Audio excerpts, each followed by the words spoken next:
அது இல்லாம அவங்களுடைய வீடு, வாகனம், வண்டி நம்பர், ஃபோன் நம்பர் இதெல்லாம் சரியா இருக்கான்னு பார்க்கணும். என்ன சார் இதெல்லாம் புதுசா சொல்றீங்க, இதெல்லாம் புதுசா கேட்குறீங்கன்னு கேட்குறீங்களா?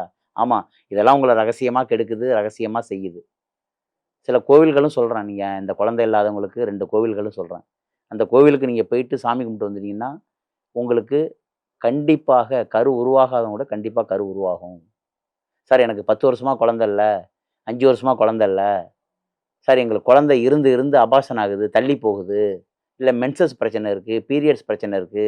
இந்த மாரி உள்ளவங்கலாம் நீங்க கண்டிப்பா நான் சொல்லக்கூடிய ஆலயங்களுக்கு போயிட்டு வரலாம். அதேமாரி ஒரு ஜாதகத்துல 5ல சூரியன் இருந்தாலும், ஒரு லக்கணத்துக்கு 5ல குரு இருந்தாலும் உங்களுக்கு குழந்தைய டிலே பண்ணுது. யாருக்காவது 5ல சூரியன் இருந்தாலும் ஒரு பிரச்சனை, குழந்தைய டிலே பண்ணுது. 5ல குரு இருந்தாலும், இல்ல குரு கேது, இல்ல குரு ராகு இந்த மாரிலாம் இருந்தாலும் குழந்தைய டிலே பண்ணுது. இந்த மாரிலாம் இருக்கு. ஸோ, அதனால உங்க ஜாதகப்படி இல்ல இப்ப யாராவது ஆவணி மாசத்துல பிறந்தோ, இல்ல மார்கழி மாசத்துல பிறந்தோ, இல்ல சித்திரை மாசத்துல பிறந்தோ, மூல நட்சத்திரமா இருக்கீங்கன்னா, ஆவணி மூலம், சித்திரை மூலம், மார்கழி மூலம் இந்த மாரி நட்சத்திரம் இருந்தீங்கன்னு சொன்னா கூட குழந்தைய டிலே பண்ணுது. ஏன் இதெல்லாம் சொல்றேன்னா, இதெல்லாம் வந்து இந்த காலபுருஷனுக்கு 1, 5, 9ன்னு பேரு. இந்த மாரி இடத்துல இருந்தாலும் அந்த குழந்தை குடுக்கக்கூடிய இத டிலே பண்ணுது.